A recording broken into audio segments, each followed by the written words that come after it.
as a woman, I just wanted to close with the continued role of Afghan women in Afghan society and what that means for an ethical exit.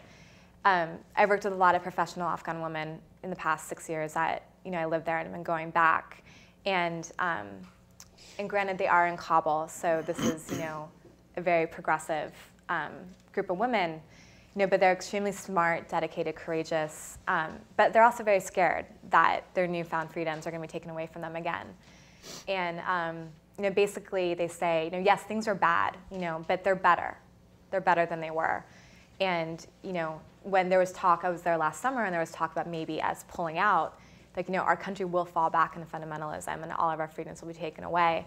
And it's really difficult as an American woman, who really believed in this mission. And I was a young woman when I arrived there. It's difficult looking at your peer, your Afghan peer, and not knowing what to say to that.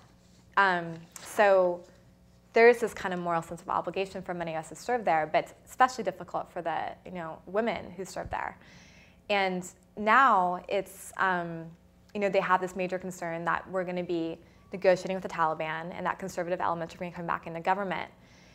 And so, and there's been some progress with women, especially in reversing maternal mortality rates. But that was one of the worst in the world. And before, so there was a sizable increase, but it's still pretty bad. Women still suffer from violence and intimidation, low literacy. There's over 80% of the women are illiterate, poor access to healthcare, and really fledgling justice system. So while the Constitution, which says that men and women are equals, and it allocates 25% of seats to women in parliament, it's one of the most, it's hailed by my old boss, Al Khalilzad, as one of the most progressive in the Muslim world. But we need to make sure that everyone says this, Holbrooke says this repeatedly, that if we're going to be negotiating with the Taliban, that we have to make sure that they will be, they will accept the Afghan constitution.